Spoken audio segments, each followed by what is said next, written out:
Hello and welcome back to the Retire While You Work podcast. My name is Carson Odom, financial advisor here at Adams Wealth Partners, joined by Myles Zuger, another financial advisor here at Adams Wealth Partner, and Jeri Anne, AG, our director of operations.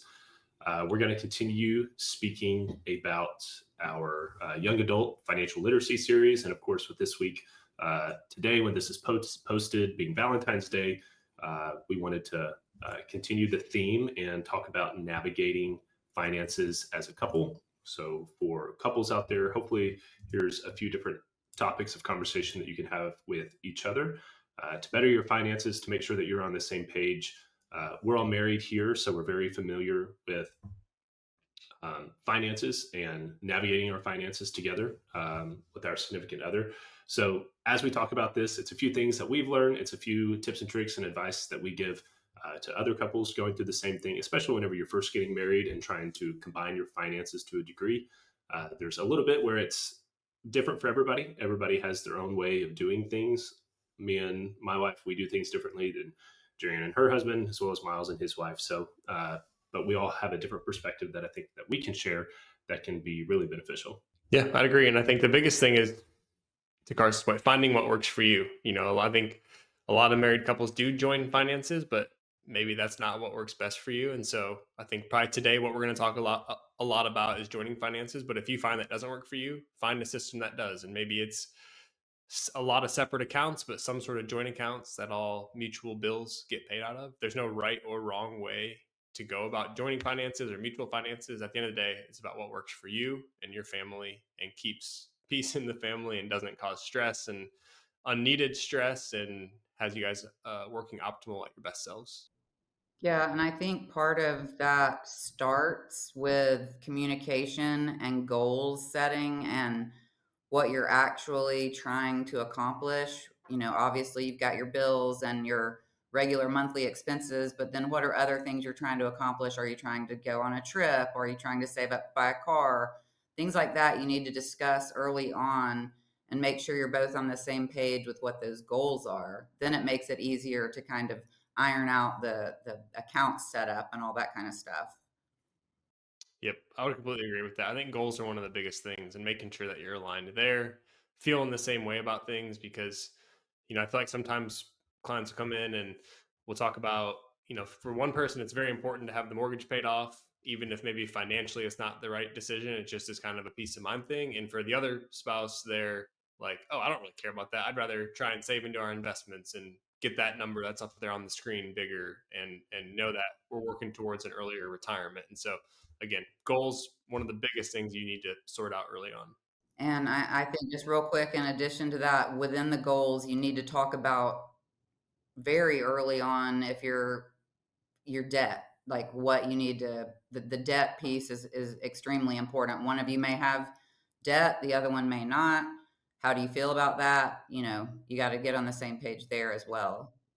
Well, and for people who are just getting started together, just getting married, or just in the process of combining their finances, I think it's important to just have a sit down and be transparent with one another about your finances. Set aside some time, sit down together and say, here's where each of you are at financially. Go through, here's how much money you have in the bank. Here's all the retirement accounts that you have, any other brokerage accounts. Here's the debt that I have. I have these credit cards open. I have these student loans. That way you can have a mutual understanding of where you each are at and now where you're at together as a couple, so that you can decide, okay, what do we want to accomplish in this first year of our marriage? Not only in the short term, but also in the long terms. And then you can be on the same page as, okay, here's ultimately how we view finances and what we want them to do for 40 years from now. Here's what we want our finances to do for our family. But the long term, where you want to be when you're 65 years old, starts with making good decisions when you're 25 years old or whenever you start your life with somebody else. So have a sit down, be open and transparent. I can't encourage enough being open and transparent about your finances. The best way to grow with somebody else is to be transparent and open. So open up your finances, be vulnerable amongst one another, grow with one another, and share so that y'all can really reach financial success together and in a stronger manner. I was just going to say, and be aware of even each other's like spending habits. For instance, if you're a shopper, you let your partner know that. Maybe you work together to come up with a budget, which is kind of our next point we can talk about. But yeah, just personality traits as far as it comes to with money and spending. I mean, that's important too. Yep. I was going to say, yeah, having those Carson's point and your point, having those conversations leads us into the next one, which is budgeting. Because when you know if there's student loans out there or the rent payment or the mortgage payment, whatever it may be, knowing what the needs are can help you create a budget for you to decide, okay, we know we have these set bills every month. What can we put towards our other goals, which may be vacations, buying a home if you don't own one already, saving towards retirement, and it helps you just have that bucket towards the needs, and then you can start building upon the wants and what you want and what are the wants that you want as part of your financial plan. Yeah, and it can kind of it can kind of relieve the negative bias that a budget, or the negative kind of connotation that a budget can have for couples, because it's, I can't spend money on this, or I can't spend money on this. Okay, well, if you're on the same page of where you want to get to, maybe where you want to get to is saving $1,000 a month. Okay, well, you're paying yourselves first by saving $1,000, and then you can work into, okay, then we have this amount of money to save. Your priorities have shifted. You're saving, you're doing that first, you're doing that well, and then it moves to, okay, not I uh, my other half is only letting me spend this. It's, I can only spend this because we're saving together for this goal that we've laid out, buying a house, or whatever the case is, saving for college for kids, you name it. So then the budget really becomes, we have this in place because we have a common goal of where we want to go together and what we want to do together one day. So it becomes just a little bit more of a positive interaction with the budget. And it's something you can both review occasionally. Are we sticking within that budget? How are things looking?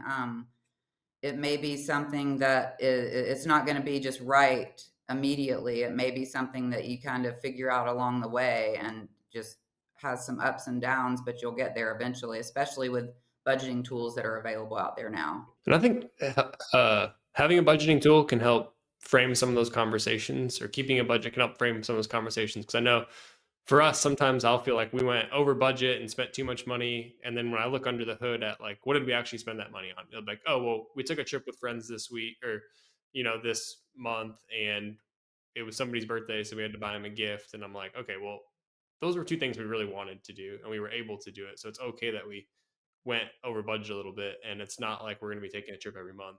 And so it helps you to realize, okay, we spent a little bit more than we wanted to, but it was on things we really wanted to do, and maybe that was even some of your goals. And so you should always have the set budget you're going to have each month on like the regular things you have to pay for, and then know that, hey, there's going to be months it goes over that just because of life. Yes, expect the unexpected. There is, I've been married for almost, it'll be 10 years in May. There has not one time been a normal month where there hasn't been an odd thing that comes up that you just have to pay for that you weren't planning on. So expect the unexpected, and also realize that budgets, they will absolutely get broken. There will absolutely be months where you spend too much money, and it's just like any habit you're trying to develop in life. Whenever if it's eating better, or you're wanting to exercise, or whatever it is that you're wanting to do, know and understand that you're going to get off track at some point. But what's most important is that you don't let getting off track one time ruin your whole goal of that. It's, okay, I was off track. I have a partner here to hold me accountable. Let's do this together. Shoot, we messed up last week. We messed up last month. Let's be better this month. Let's get back on track, so that instead of completely ruining the goals and what you were working towards, okay, now we are off only by a little bit, but we're still close enough to where we can still recover. Usually in a situation with couples too, there tends to be one that kind of handles the money and the finances. So it's important for the other person to not be completely out of the loop. So again, the communication there and keeping each other accountable for spending, or even knowing, just for your just to know how much did we pay on the credit card, or how much did we do this, or and don't just kind of bury your head in the sand and let the other one handle it all the time.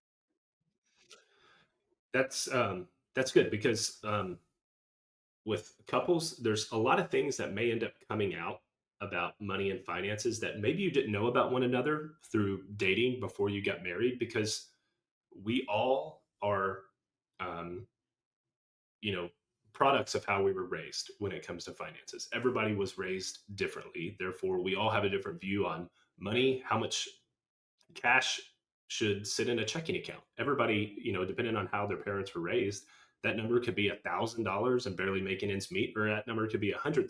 So you don't know what your significant other is going to be expecting. So getting to a point where you can be open and honest and learn together about that stuff, it's going to go far deeper than just the financial aspect. I think there's a stat out there that says 50, 60% of people can't cover a $1,000 emergency.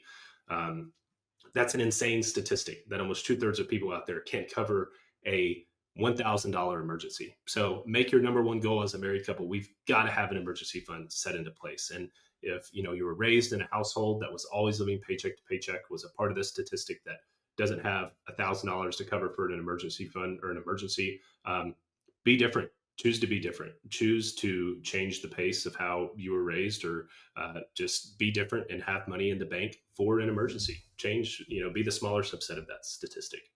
Yep. And I think having an emergency fund helps alleviate, some of the stress that would maybe come with being over budget one month, because it's not like, oh crap, we overspent, we have no money in our bank account. It's, hey, we overspent our emergency fund. We had to dip into our emergency fund a little bit.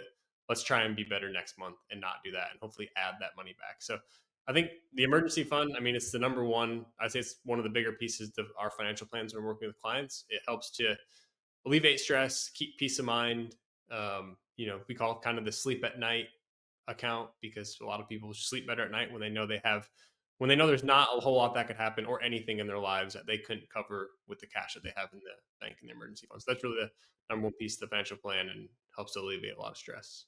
And like Carson said earlier, really the number one thing is pay yourself first. If you pay yourself first, then you're going to build up that emergency fund. Even if you're putting money in a retirement plan or something, pay yourself there as well, but then put some money into your actual savings emergency fund. So if one day you need new tires on your car or whatever, it's not a huge surprise and you're not freaking out because all of a sudden I got to spend, $800 on 4 new tires. But, so yeah, just the emergency fund is key. Yeah. And I think also, kind of closing and wrapping up here, but, talking about, hey, if we disagree on this, how, like ahead of time, how are we going to handle this so that you're all not in the heat of the moment, mad at each other, arguing about money. There's probably not much of a worse place you could be than arguing about money and frustrated with each other. And so ahead of time, knowing what's going to be said, or not what's going to be said, but how you're going to handle those disagreements, so that hopefully they can be resolved quicker and better, and there isn't some big blow up that becomes a big issue. Yeah, money is one of the most common reasons for divorce. So a great way to set yourself up for success is being open and honest and transparent with one another. Talking about your finances. Don't just not talk about them. You've got to talk about them with one another. It's important. And be honest. You got to be honest. Be honest. That's right. And set goals together. And just hold each other accountable.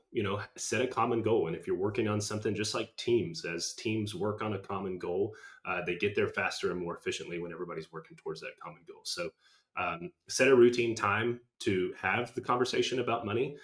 It doesn't necessarily have to be on a monthly basis. It could be quarterly, but just some sort of set aside time so that y'all can stay on track, and you can make sure that goals are being hit. And if you get off track, you can get back on track.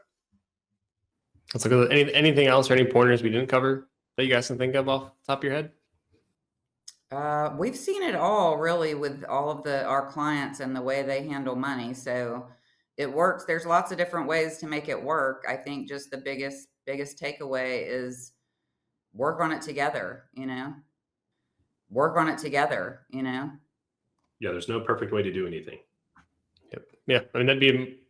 We're all kind of saying the same thing. That'd be one of my bigger pieces of advice, is find what works for you, and don't kind of fall into the trap of what others are doing and how they're running things. It's truly what works for you that's going to help put you on the best path and keep peace of mind. That's good. That's good. Well, thanks for joining us again on another episode of the Retire While You Work podcast. We'll, I think we got a couple more episodes for the young adult, kind of just getting started with finances. So we'll keep dishing those out on a weekly basis. But thanks for joining us, and we'll see you next time. See you guys next time.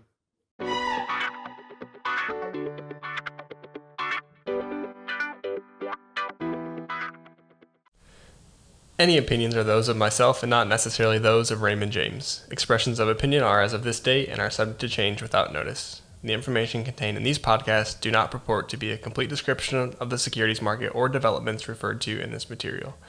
The information has been obtained from sources considered to be reliable, but we do not guarantee that the foregoing material is accurate or complete.